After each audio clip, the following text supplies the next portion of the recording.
Okay, so I'm going to do this video that talks about this is someone on Discord. They had a question, and they said you don't have to make this video specifically for me, just general.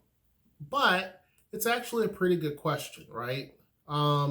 They say, "Hi Hirsch, I hope you get a chance sometime to make a video on Washington State," and they put in brackets Tacoma and Seattle versus Indiana. They put in brackets Indianapolis.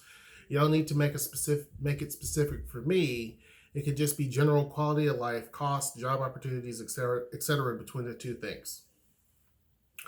Good question. Make sure you join the Discord down in the description box below. As you can see, I told them that I will do some research and get back to them because I want to dive into it. And I did a little bit. I'm being honest. I didn't do a lot. I did a little bit. Most of this is stuff I already kind of know, right? Now, you're going to have some people who hate both. They're going to hate Indianapolis, and that's their prerogative. They're definitely going to hate Seattle and Tacoma. That's their prerogative, and nobody cares, right? Just being honest. You have people who give their view. I hate Indianapolis because it's like, okay.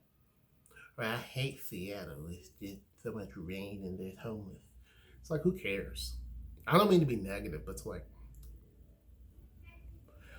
anyway. So let's talk about the quality of life. Now, this is kind of a difficult one because you're looking at three cities. Seattle and Tacoma are drastically different, and that's why I said it's kind of difficult. So I'm going to have to, you already know kind of how I've talked about Seattle and Tacoma and the quality of life and how that's different. I think the quality of life in Tacoma is by far better. I think a lot of people may agree with that, maybe not. Just because you don't have as much, a lot of barriers, as many barriers, I should say. Standard of living or cost of living is a lot cheaper. The traffic issues not as bad, different things like that, right? Not as congested. It's different, right? But let's talk about the quality of life of Indianapolis, and then we will parry that with these Seattle and Tacoma. The quality of life in Indianapolis is okay. It depends on where you are. Indianapolis is truly a city that is kind of all over the place, right? And a lot of cities are kind of like that. You got the South Side, which Indianapolis is a big giant circle. It's called the Circle City, right? Because it's got a big giant circle, 465, the interstate that goes around the whole city. And then you have the city circle in the center, right? And that's also the Circle City, right? Any city that has a ring as an interstate is always going to suck when it comes to traffic. That's city planning 101. Anytime you build a circle around a city, it's going to be jammed with traffic. Name a city that doesn't have that problem. Atlanta's one of them. That's got a big old beltway or circle around the city full of traffic. Indianapolis, full of traffic. A lot of them. I mean, there's others. They just do. Traffic is just gridlocked all around the whole city. It's just not a good plan. And so in Indianapolis, the quality of life is going to be, if you live on the south side, it's a little bit more affordable than other parts of the city. I don't mean that in a negative way, but what I mean by the south side, I'm talking about Speedway South. Speedway is a separate city from Indianapolis, but it's inside of 465. South of downtown, I should say. If you're south of downtown, the cost of living is better. It's much cheaper, right? So let's go, because I don't remember all the cities. Hold on, let me pull up my camera's right in the way, right? So let me pull up Indianapolis, right? And I'm just going to talk about and there's going to be some people who say, that's not true. What you're saying is not true. But keep in mind, I lived there for like a long time. And I'm telling you, just in general. Now, you may have a house that might be, blinging. But this is just general, okay? So you have Indianapolis. So let's not count downtown, because again, that's all over the place. You can have a condo downtown and it could be a couple of million if it's in the Conrad. You know what I mean? Like, so downtown is, you can't count that. But south of downtown, I'm talking places like Beech Grove, Southport, Greenwood, Plainfield is south, but it's basically southwest, Avon. Those places are going to be quite a bit cheaper. Quite a bit cheaper, right? Greenfield, those are going, Brownsburg, even though Brownsburg's kind of heading north, but those are places that are Danville, those are going to be a little bit cheaper, right? As you go north, Mooresville, so Greenwood, Mooresville, those are south. Southport is south. Yeah, those are going to be cheaper, okay? We're talking right immediate Indianapolis, right? When you start going over to the west, Avon and Danville, they're a little bit cheaper. Plainfield, they're a little bit cheaper. Plainfield's going to be more affordable than Avon and Danville, but they're going to be a little bit more expensive than, say, Greenwood, right? And then you have, as you go up north, and I'm skirting around to the side, you get into where you go into the hoity-toity, okay? And also Greenfield, places like that, Shelbyville, all of those are going to be a little bit more affordable than what you're going to find up on the north. I mean, these are facts. Now, are there people, I'm not saying that this is like, poverty land, no. But I'm just saying houses there are a little bit cheaper. Keep in mind, most of the housing stock in the Midwest is cheap.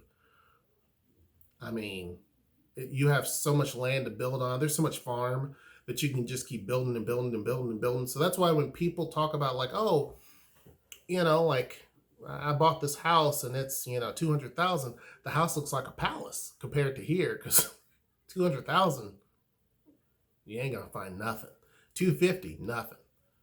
$300, nothing. If you do, it's gonna be a headache. $300,000 in Indianapolis. No offense. I mean, Indianapolis, Columbus, any of those places, $300,000 for a house, you're going to be living in a nice house. It's just cheaper. When you go up to the north, you have hoity-toity land. You have Zionsville, Carmel, Fishers. Castleton is technically not a city of its own. It's like a neighborhood. I lived in Castleton. It's hoity-toity up there. So, yeah. It depends on where you live, right? You have other places inside of 465. All the places I mentioned are outside of 465. But once you start going inside of 465, you have the city itself, which is all of Marion County, mostly all of Marion County. And it's hit and miss, right? There's parts of West Indianapolis that some people are like, I don't know. Then there's parts of East that people are like, I don't know. There's areas like Irvington where people are like, right? They're like, It just depends, right? It depends. Then you have your kind of college crowd, if you will, up in Broad Ripple. It's a lot of bars and clubs and things like that, right? So it depends. Downtown is a different animal because you have a whole mix of everything. You have a lot of people who probably live there because, one, the university is close. IUPUI, I went to that school. IUPUI is basically downtown. The zoo is downtown. The arena and the stadium is downtown. So everything is downtown, basically, to be honest with you. So a lot of people live down there. Big convention city. That's what Indianapolis is really known for. That's why it has a lot of conventions, because it's very much packed inside of that mile square, if you will, right? So quality of life in Indianapolis is, okay. It's okay. The downfall is traffic. 465 is an issue. Not as racially in harmony as here, but it does have quite a bit of diversity, right? Certain areas are much more of a problem than others by far. Things that are very apparent. For example, I bought a house in, where was it? Canby. Not very racially friendly. Now, some people say, my house is friendly. Well, maybe, but the street I lived on was definitely not racially friendly. There's some other places in Mooresville, not racially friendly, right? It just is. So there's that. And when you're looking at Seattle, there will be some people who will say, well, Seattle is not very friendly either racially. But I disagree with that, right? Here, it's not so much a section of the city. It's more or less an individual's attitude. So there's not a certain area where it's like, ooh, they don't really like you because of what you look like. It's more or less the random person that you may come across. And that's the same with Tacoma. It's very, very different. It's a situational type of situation here as opposed to there where it's kind of areas. And then you have situational issues too. The other thing is that the quality of life in Indianapolis, as I mentioned, traffic is going to suck because of 465. It's going to suck in the internal cities. Not a lot of good public transportation at all. Some of the good things are you will be able to find a job a lot better. Jobs are kind of adequate in terms of pay versus what you're going to pay as far as housing. Housing's cheap. Pretty decent colleges that are there, that type of thing, right? Bleeding over into your cost situation, houses there on average, I don't know. Let me see what I have to keep doing this. Let me move this a little bit. Sorry. Oops, sorry. Sorry, I didn't mean to make you guys a little sick. Sorry about that. Let me move this so I can see a little bit better. Average home price in Indianapolis. Okay, according to Zillow, the average home price in Indianapolis is $168,631. Okay, so I'm going to write that down. That's the average home price in Indianapolis. Like I told you, if you have a house that is 200, 300,000, you live in Google it. Here, nah. Okay, let's see the average home price in Tacoma. Okay. I wish that it was on Zillow. Oh, it is. So in Indy, it is 168,631. According to Zillow, Tacoma is 390,836.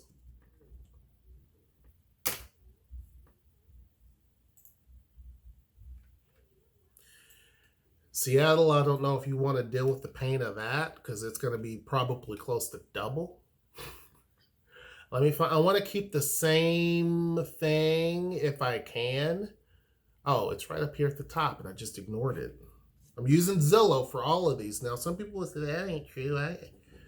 I'm just going by what Zillow is showing. I didn't go out here and do a forecast, right? According to Zillow, in Indianapolis, in Seattle, the average home price is $804,504.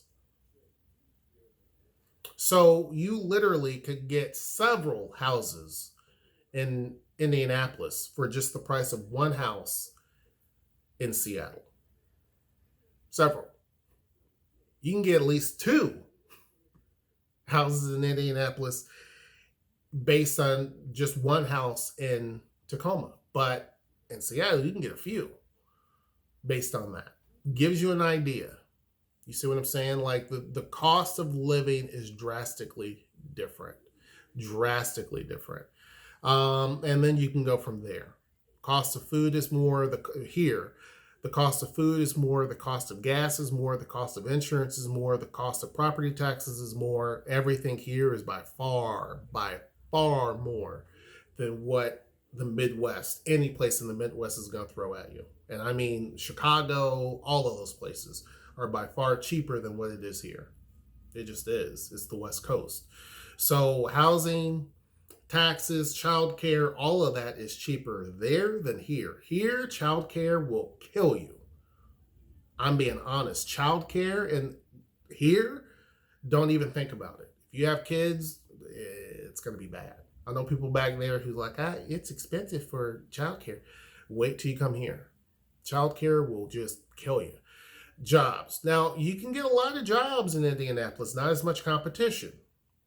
Again, this is not slamming a place. This is just, I lived in both and I can tell you. Job opportunities there, you can get a lot of jobs. They're going to range from everything, from logistics, because Indianapolis is known as the crossroads of America, all the interstates there. So you're going to have a lot of logistic jobs. You know, you have UPS has a hub there. Is it UPS? No, FedEx. FedEx has a hub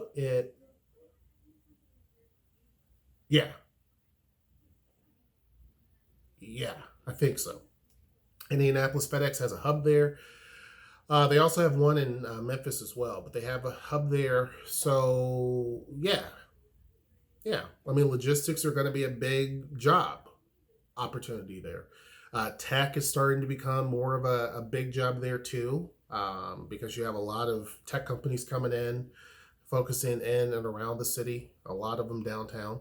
You also have drug manufacturers. Eli Lilly is there, right? Big job manufacturer, or big job center manufacturer. You have others. So you have a whole range. You have specialized jobs and you have not so much specialized jobs. You have a whole range. Call center jobs, you have everything. You have a potpourri. Seattle and Tacoma, not so much. You don't have that range. Here, call center jobs are going to be few and far between, not going to have hardly any because the cost of living so much. And so they have to pay a certain amount of money. Call centers aren't going to pay that. You do have a lot of logistic jobs down here in Tacoma, but not so much up in Seattle. And then even down here, it doesn't compare to the logistic jobs that you have over there. Over here, however, you do have heavy hitter jobs, jobs that pay you by far more than what you're going to get in the Midwest, and including Indianapolis, by far, right? The port, for example, just the port alone, the jobs there are going to dwarf what you're going to find in Indianapolis in terms of logistics. So we have a lot of cargo trade between here and China and a lot of parts of Asia. So just Tacoma, if you look at Tacoma's port, which is bigger than Seattle's, we do a lot of trade just as a city connecting between Asia and here. Same thing with Seattle. They do a lot of trade with Asian countries and here and other places as well. So you're going to have a lot of jobs in logistics, shipyards, different things like that. A lot of military here. You don't see that too much in Indianapolis. I mean, there's a little bit, but here it's everywhere. There's military everywhere, like everywhere. Tech jobs, obviously, duh. There's a lot of tech jobs here. Amazon makes up the bulk of the jobs in Seattle. I'm getting my cities all jumbled up. So by far, right? Seattle has over 50-something thousand jobs with Amazon, just in Seattle. Bellevue is going to eventually have about 25,000 jobs, right? Just Amazon only. That's not counting Facebook. That's not counting all these other companies. It's just counting just 50. If you count up Amazon jobs in the area, I don't know, probably approaching 100,000, if not more than that. So yeah, you're going to have a lot of medical jobs, a lot of engineering jobs, a lot of software development jobs, which is tech. A lot of that. You have a lot of jobs. However, competition here is very, very, very, very, very high. Unlike Indianapolis, you could walk into a place and if you're qualified, yeah, you might get it. Here, not so much. It is hard to get the job for some. For others, you kind of luck into it. But it is hard to get a job here. Once you get one, it's pays pretty good. but it's very hard only because there's so many people competing to get those jobs and there's so many people coming here. It's hard to get a job here. It's not getting any easier. So the other thing, one of the quality of life issues here is congestion. There's a lot of congestion here. We don't have as many interstates here as you do over in Indianapolis, but still it's very congested. It's very dense, a lot of tourists. Now, Indianapolis does have tourism that comes in, but it's in spurts. It's not a tourist heavy city, it's in spurts. You have the Speedway there in Speedway, right? So, you have NASCAR that comes in and you have F1. I don't know if they still do that or not. That comes in. You have that. You have a lot of conventions, but really there's not a huge amount of tourism in Indianapolis. Here is tourism central.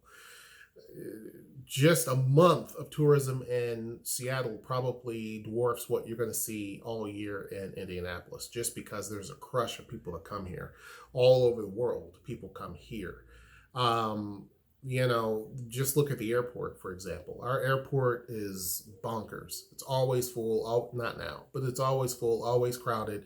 They've expanded the airport. It's already deficient. The international terminal at our facility here at SeaTac is already, they haven't even completely opened it, but it's already not going to satisfy the need. So the air traffic here is huge, right? We have every airline you can think of.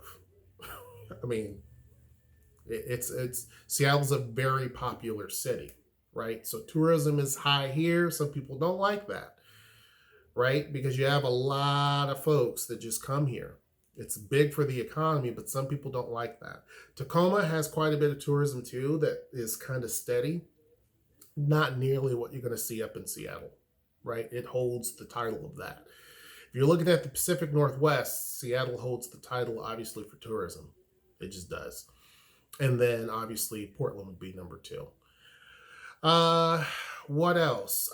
Here, that would be an issue, would be the cost of living. Obviously, is quality of, when you talk about quality of life, cost of living is going to be difficult for people.